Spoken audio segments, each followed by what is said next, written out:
que nós temos que fazer para resolver esse problema, para alterar essa forma de pensar e de agir, tá? Que é inefetivo, e passar a pensar de uma forma mais eficiente, eficaz e efetiva. Essa é a grande questão. Tá? Aí o terceiro enfoque, ele vai mostrar para os senhores a solução proposta para esse panorama que decorre de todo esse contexto que nós apresentamos antes. Tá? Então, é justamente desenvolver o pensamento sistêmico. Essa é a solução. Tá? Perceber o sistema como um todo, as relações, as interconexões, inclusive as consequências dos nossos atos no contexto mais amplo. Tá? Bom, então, e agir a partir dessa compreensão. Tá? Então, por exemplo, um juiz, quando dá uma liminar, ele tem que saber as consequências dessa liminar no contexto que ele está dando. Ele tem que conhecer a realidade e saber o que vai acontecer quando der uma liminar. Quando a gente, vamos dizer assim, tu vai atuar junto, por exemplo, a uma questão de um filho que está, vamos pegar o mesmo exemplo de drogas, tem que conhecer as necessidades dele, que não são apenas materiais, qual é o contexto dele para poder dar maior efetividade. De mesma forma, uma política pública que atua nesse sentido. Tá? No fundo, se chama desenvolver a consciência da realidade, conhecer a realidade e o diálogo e ou a cooperação. Muitas vezes não há possibilidade de cooperar, mas o diálogo é um dever de todos nós. Tá? Isso é fundamental, conhecer a realidade e dialogar. Esse é o núcleo da convergência. Qualquer convergência, ela precisa que as pessoas se deem conta disso. Bom, agora nós já passamos por uma outra etapa da apresentação, que é uma etapa mais de como implementar isso, né? Como fazer isso, né? Esse é o ponto. E a primeira coisa que a gente utiliza é esse gráfico, que é um gráfico bem famoso, é o das bolinhas azuis. Depois nós vamos ver um das bolinhas roxas, mas é o das bolinhas azuis. Por falar em saúde, também estou com um pouco, então me desculpem alguma tosse eventual. Mas, bom, avalie suas ações. Critérios de mensuração, mapeamento do grau de desenvolvimento harmônico e sustentável. Então, ou seja, nós falamos aí que a solução é desenvolver o pensamento sistêmico, e para desenvolver o pensamento sistêmico, existe justamente o desenvolvimento harmônico e sustentável, que é um processo que agora nós vamos explicar como é que funciona. Então, bom, esse gráfico ele fala para avaliar suas ações. Veja se estão presentes esses critérios que mensuram o grau de desenvolvimento harmônico e sustentável de qualquer contexto. Vocês vão ver lá no material que existe, inclusive, um índice que é possível medir esse grau. Em todos os contextos, desde do pessoal, familiar, vamos dizer assim, da comunidade, das atuações de determinados fomentos de promotores, juízes, dos próprios prefeitos, isso é fundamental para as prefeituras, para o próprio país como um todo. Tá? E assim, vou dizer assim, não é? Há uma correspondência entre os critérios de mensuração e mapeamento do grau de desenvolvimento harmônico sustentável com os requisitos da atuação resolutiva de planejamento e gestão sistêmica. Por quê? Porque a atuação resolutiva de planejamento e gestão sistêmicos, tá, ela foi elaborada exatamente para fomentar e impactar no desenvolvimento harmônico sustentável. Por isso que ela tem todo esse, vamos dizer assim, todos esses critérios, todos os critérios do desenvolvimento harmônico sustentável são correspondentes aos requisitos dessa atuação. Então há uma correspondência. Mas existem várias outras formas de se desenvolver de forma harmônica e sustentável, várias outras formas de atuação resolutiva, como nós mostramos aos senhores, mediação, negociação, conciliação, nós falamos no início, tá? Que são objeto da exposição. O núcleo, novamente, núcleo de convergência é desenvolver a consciência da realidade, o diálogo e a cooperação. Muito importante, tem que se ter um foco prioritário. Se a gente sai de um pensamento linear e cartesiano e quer passar para um pensamento sistêmico, quer fazer tudo, ou um pensamento complexo, como fala Edgar Morin, tem uma grande correspondência com o pensamento, vamos dizer assim, sistêmicos, são muito parecidos, mas que o seja, tu quer fazer tudo, pensar em todas as multifatorialidades, não consegue fazer nada. Então, tenha um foco. E a partir do foco, tu busca trabalhar dessa forma multifatorial, interdisciplinar, transdisciplinar, multidisciplinar, intersetorial, todos esses conceitos que a gente tem cada vez mais, vamos dizer assim, em pauta hoje na sociedade. Tá? Bom, o foco aqui, por exemplo, saúde. Na saúde, não precisa ser a saúde como um todo. Tu pode pegar um foco mais específico. Qual é o foco? Por exemplo, rede de fornecimento de medicamentos. Dentro da rede, pode pegar, por exemplo, medicamentos de alto custo. Então, ou seja, pode ir focando cada vez mais depende, como a gente brinca, das pernas, ou seja, da sua capacidade de convergir todos esses componentes que nós vamos mostrar. Então o foco é importante e o senhor veja o que é necessário na sua realidade, tá? O que é o foco prioritário. No material ele define e ensina a definir o que seria um foco prioritário, quais são os requisitos, etc. Tá? Bom, uma coisa importante é dando relevância à família. Família como estrutura de cuidados, é muito importante a participação da família. Porque o Estado, por exemplo, na questão de um adolescente, e eu vou utilizar muito esse exemplo, que é um exemplo que a gente presenciou muito, já foram feitos trabalhos com relação a isso também, não só um adolescente, por exemplo, que é o exemplo, viciado em drogas, mas também em acolhimento institucional, a questão do que era chamado dos abrigos, criança abandonada, mas que, ou seja, um adolescente que está, por exemplo, viciado em drogas, nós estamos falando em vício de drogas, o controle, o que acontece? Ele tem necessidades não atendidas. Então é importante que essas necessidades que não são tão materiais sejam atendidas também pela família, tem que ter um acolhimento da família. Tá? Então é importante dar relevância à família. A família é a primeira estrutura de cuidados, é a primeira estrutura de vamos dizer assim, inclusive de processos de autorregulação por parte da sociedade, de saber que tem limites, etc. E tal. Então, dentro do possível e no que couber, sempre deem relevância à família, como estrutura de cuidados. Bom, a partir desse foco prioritário, tem que atender. Atender o quê? Necessidades. Tá? Então, quais são as necessidades? As necessidades, elas não são apenas materiais. Não é só uma questão de dar água, casa, comida, etc. e tal. E, por exemplo, na questão do medicamento, que é que nós chegamos aqui, simplesmente dar o medicamento para a pessoa. Não é isso só vamos dizer assim, que é necessário para solucionar os problemas. Tá? Nós temos também necessidades que são necessidades psicológicas. Quais são as principais, dando uma categorizada e usando Abraham Maslow? A gente utiliza muito aqui Abraham Maslow, tá? Que é um autor muito interessante de se ler. Tá? Ele diz que nós temos necessidade de segurança. Então, segurança tem a ver com limites. Então, uma criança, quando ela é pequena, ela não sabe até onde ela pode ir. Então, hoje ela bota o dedo na tomada e se os pais não disserem que isso é perigoso, amanhã ela está consumindo uma quantidade enorme de medicamentos, não tem limites, está amanhã também utilizando drogas e não sabe até onde ela pode ir. Então, a necessidade de segurança é muito importante. Limitar os seus desejos. Tá? Depois nós temos a necessidade de pertencimento. Esse é fundamental, senhores. Pertencimento. Hoje a sociedade pouco se sente pertencendo, a gente brinca até ela mesma, né?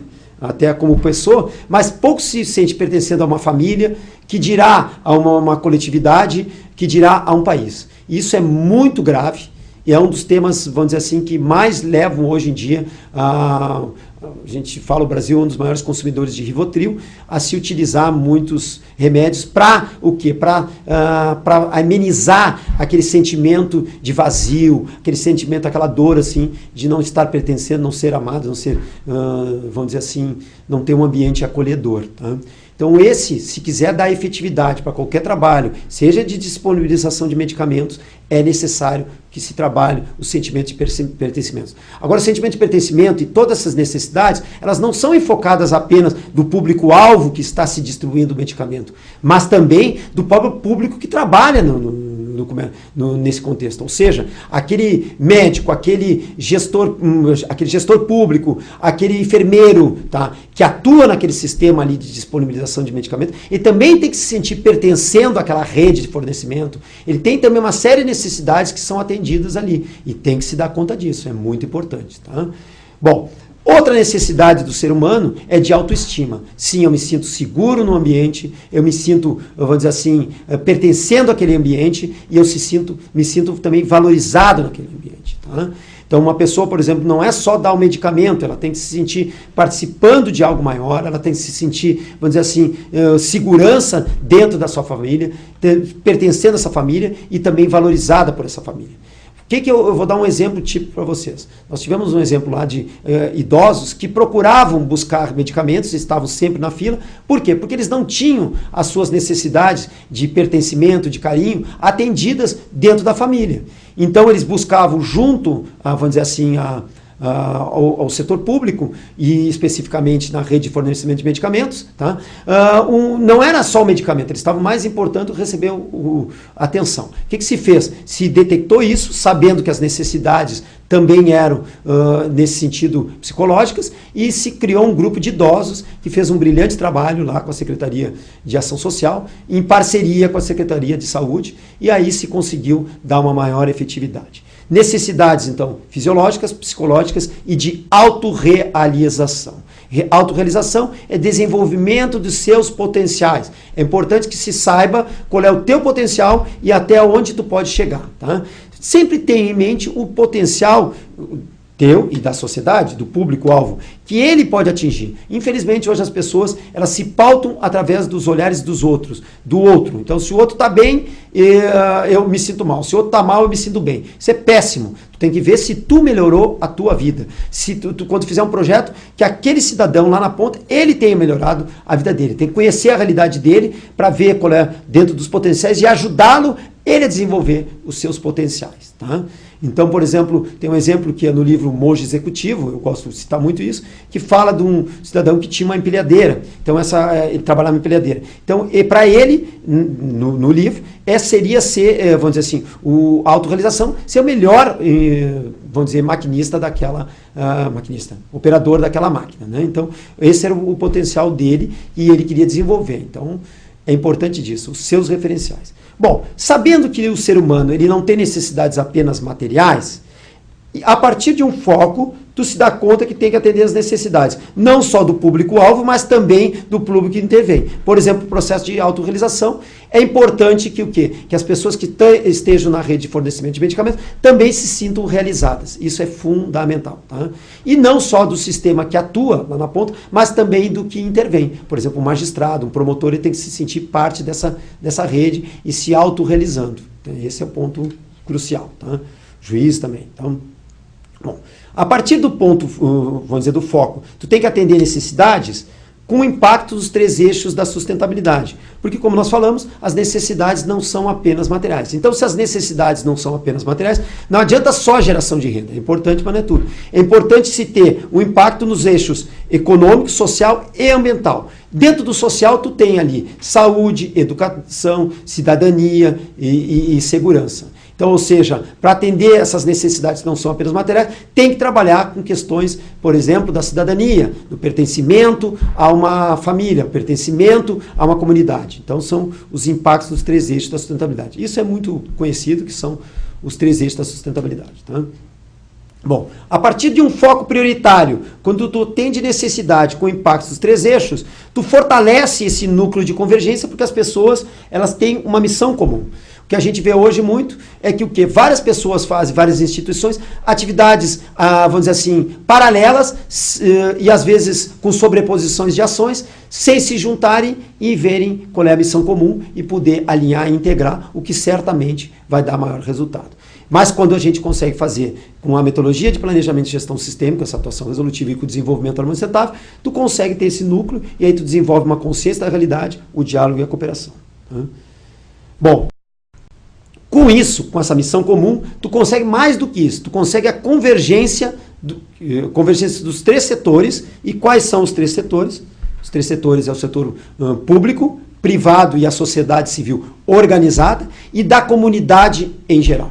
A gente diz muito da comunidade geral, como eu disse, envolve também as comunidades tradicionais, indígenas, etc. e tal, mas não apenas essa, envolve as comunidades virtuais, envolve, por exemplo, a própria vizinhança e todos isso. Às vezes um vizinho, ele pode ficar cuidando vamos dizer assim, de uma criança e tem todo um lado de afeto que é muito importante, porque o Estado pode dar casa, comida, até vamos dizer que conseguisse dar para todo mundo, mas o afeto, o carinho, a atenção, isso é importante, a participação dos pais, da comunidade, etc. e tal. Bom, agora, toda essa tecnologia que resume uma série de tratados internacionais, os senhores vão ver isso em vários tratados internacionais, que a gente colocou uma sistematização, e lá vai ter um roteiro de como botar isso passo a passo, como avaliar, ou seja, existe um aprofundamento hoje muito grande disso, tá? Ele vai funcionar, como é que tu coloca isso? Através da promoção de atuações resolutivas e ou matrizes de convergência.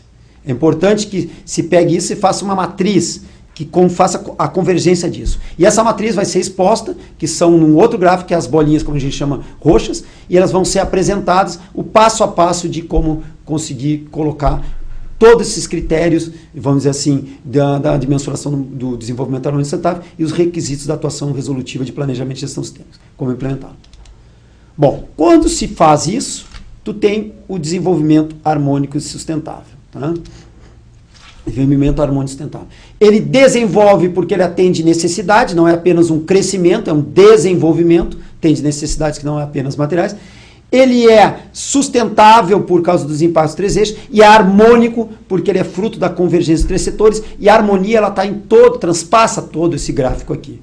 Nós estamos num momento em que a sustentabilidade está bem difícil. Agora, a harmonia é possível que todos acessem, porque a harmonia tem a ver com o cumprimento de missão, então, de transcender apenas um interesse pessoal e estar, vamos dizer assim, se dedicar mais a uma coisa maior. É como se fosse, por isso, matriz de convergência também, a mãe que se doa em prol do filho, ela pode até morrer sem sustentável, mas ela cumpre a sua missão, ela é harmônica com, vamos dizer, com a sua proposta e o seu sentido da vida, na medida em que ela se doa pelo filho e prioriza esse filho, por exemplo, né? Isso acontecia muito com os guerreiros, etc. e tal, e infelizmente a humanidade ela ficou muito individualista, egocentrada e perdeu essa noção de se doar algo maior do que o seu próprio umbigo. E aí com 7 bilhões de pessoas, cada um pensando no seu próprio umbigo, só pensando no seu apartamento, não vendo o prédio, não precisa dizer que a coisa cada vez vai ficar mais insustentável e também desarmônica. Valores. Agora, quando trabalha com isso, tu junta todos esses fatores, tu vai trabalhar com valores, formas de perceber e agir. E aí tu vai ter o que a gente chama de efetividade, sustentabilidade, paz externa e interna. Tem uma paz interna que se transmite na externa e na externa para a interna. Tá? Bom, esse é um dos gráficos, vamos dizer assim, mais famosos que a gente tem, né? Que é o gráfico do DHS e do PGS. Esse é famosérrimo e é importante conhecê-lo bem, tá? Que é a base de tudo. Bom, aqui nós temos um exemplo, por exemplo, que é o Objetivo de Desenvolvimento Sustentável 3, tá? Que é a questão da saúde. Tá? Bom, resultados dessa forma de atuação. Vocês vão ver na apresentação mais aprofundada que tem uma série de resultados, tá? Vários resultados. Eu vou trazer alguns do estado do Rio Grande do Sul, por exemplo esse, tá? A atuação do Comitê de Saúde do Tribunal de Justiça do Estado do Rio Grande do Sul, nos últimos 5 anos, conseguiu reduzir o estoque de aproximadamente 30 mil ações relacionadas a pedidos de medicamentos. Nós conseguimos aqui no estado do Rio Grande do Sul, com esse trabalho, reduzir o número de ações. A maioria dos lugares aumentou, nós conseguimos reduzir.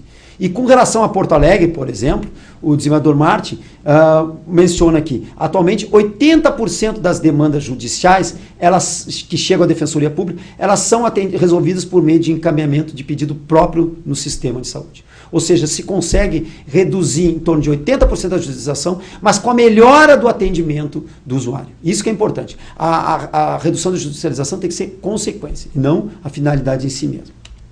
Aqui está um gráfico, por exemplo, do NUDES, que é o núcleo, a gestão de sistemas, deixa eu só pegar aqui, atendimento 2014-2012. Tá? Aqui é do NUDES, é o núcleo da Defensoria Pública, um resultado que eles mencionam ali, vejam que é mais do que na verdade que 80% hoje se judicializa só ali em torno de 13%, né? Então vejam que só um pequeno contexto. A Secretaria de Saúde do Estado também demonstra, e aqui tem um exemplo, por exemplo, que estava subindo a judicialização de medicamentos, se conseguiu aqui, de 2015 para 2016, reduzir 73 milhões o gasto com a melhora do atendimento. Ou seja, existe solução, só que ela depende de todos nós. Né? Aí o material está todo ali, criando fluxos, gráficos, etc. E tal. Bom, outra coisa importante é dizer, e eu já tinha citado no início, que o desenvolvimento harmônico sustentável ele é alcançado através de atuações resolutivas, são atuações que resolvem os problemas que prejudicam o desenvolvimento harmônico sustentável. O planejamento de gestão sistêmicos, ele aborda todos os itens de desenvolvimento harmônico sustentável, por isso que ele é o que consegue impactar mais no desenvolvimento harmônico sustentável, mas nós temos uma série de outros instrumentos que nós vimos não só no Rio Grande do Sul, mas no Brasil inteiro. Tá? Por exemplo, a mediação, negociação e conciliação. Tá? A resolução 118 do Conselho Nacional do Ministério Público fala muito bem sobre isso, tem detalhes lá, e tem outras, inclusive, práticas restaurativas, tem uma série de outras formas também, vamos dizer assim, de mecanismos de atuação resolutiva que estão previstos lá, tá? E de autocomposição, como são chamados. Depois tem a política de mediação da Defensoria do Rio Grande do Sul, também tem muito interessante, e a resolução 125 do CNJ, que fala do tratamento adequado de conflitos. Esse é um dos temas muito importantes hoje, está no próprio Código de Processo Civil, tá? E é importante que a gente seja menos litigante e mais convergente. Uma coisa importante também é que a convergência ela pode se dar de duas formas, seja de forma alinhada ou integrada. A gente alinha quando se mantém, por exemplo, duas instituições com trabalhos paralelos, mas convergentes àquela missão comum. E integrada é quando se trabalha com indicadores comuns, etc. E tal, uma ação que passa a ser uma fusão, vou dizer assim. Tá? O importante é ter missão comum e se respeitar essa individualidade. Se der para fazer uma integração, melhor, senão pode-se trabalhar de forma alinhada. Tá? Aqui o material, bom, o material vocês vão ver no DVD, vão ver no blog, tem muito material. Esse é um exemplo de um manual que ensina passo a passo, que está disponível no próprio CNMP. Também tem material do CNJ, também, da OAB, tem vários materiais sobre negociação e mediação de todos os ambientes. Bom, uma das coisas que eu quero fomentar para os senhores, tá? e vamos dizer assim, expor para os senhores, é que na área da saúde, tá? E eu como sou do Ministério Público, esse material serve para todas as áreas, para todas as, vamos dizer assim, instituições, mas claro, facilita para mim contextualizar dentro do ambiente do Ministério Público, né? Então, quando os senhores forem fazer uma apresentação, pegue os slides aqui que achar interessante, tirem eles, separem e apresentem dentro do contexto da sua instituição. Bom, coloque da sua instituição. Aqui, para mim, fica mais fácil falar do CNMP, até porque eu sou um dos responsáveis por essa ação nacional de defesa da saúde no Conselho Nacional do Ministério Público. E a atividade 2, ela é exatamente sobre isso, promover o desenvolvimento harmônico e sustentável com foco na saúde e as atuações resolutivas de planejamento e gestão sistêmico em rede ou comitê, nos termos da recomendação 54 de 2017 do CNMP. Exemplo, dá alguns artigos, mas basicamente a recomendação 54 é sobre as atuações resolutivas e reforça tudo isso que nós vamos falar para vocês na parte que pertine ao desenvolvimento harmônico sustentável, prevê inclusive comitês ali de atuação resolutiva, ou seja, tem todo se avançou muito em termos de recomendações e resoluções para implementar esse tipo de atuação. Tá? O indicador dessa atividade vai ser tema pautado em rede comitê. E como esse tema pautado em rede comitê, que não precisa ser só por parte dos promotores, mas pode ser o defensor pautar numa rede, no comitê, o juiz, o gestor público, etc. e tal, nós acabamos fazendo um roteiro, e é aquele roteiro que está lá no arquivo é o 4C, tá, do kit, e é o roteiro passo a passo, e essa própria estratégia de comunicação também serve para poder pautar em redes, em comitês e eventos em geral. Tá? Bom, agora uma coisa importante, quando for a questão da saúde, e lembre que nós estamos dando o exemplo da saúde, não que não possa usar para outras áreas, bem pelo contrário pode, inclusive esse material já foi usado muito com criança em acolhimento institucional e funciona muito bem, tá? Mas ainda na área da saúde, tá? A questão dos comitês do CNJ. O CNJ, nessa linha do que nós estamos falando, criou os comitês e o comitê aqui do Rio Grande do Sul conseguiu fazer um excelente trabalho com o envolvimento de todas as instituições. Para dar uma ideia, desde 2010 ele está em funcionamento e com resultados cada vez melhores. Tá? Bom, mas esses comitês tem no Brasil inteiro e a resolução 238 do Conselho Nacional de Justiça prevê ali no parágrafo 2º, tá, do artigo 1º, a definição de estratégias em questão de direito sanitário. Então, ou seja, para trabalhar as estratégias em direito sanitário, é possível se utilizar esse trabalho de desenvolvimento harmônico sustentável e essa estratégia de comunicação e informação. Tu vai poder pautar, inclusive, nisso. Então, nós estamos em um trabalho junto com o CNJ para poder elaborar esse material, já está praticamente pronto, e passar e, no mínimo, pautar, quando for saúde, dentro dos comitês. Agora, como foi feito para todas as áreas, pode-se criar uma rede, não interessa muito o nome, uma rede lá de trabalho, por exemplo, de violência doméstica, uma rede para, já esses tempos aí o pessoal estava usando para presídio, não interessa, isso funciona para todas as áreas. Tá? E todos os focos. Deu uma calamidade, junta-se todo mundo, isso é importante. A gente diz que essa combinação é uma combinação que funciona muito bem entre os comitês seja do CNJ ou dos outros comitês, e a própria maneira de implementar isso. Então, por isso o queijo com goiabada, que é através do desenvolvimento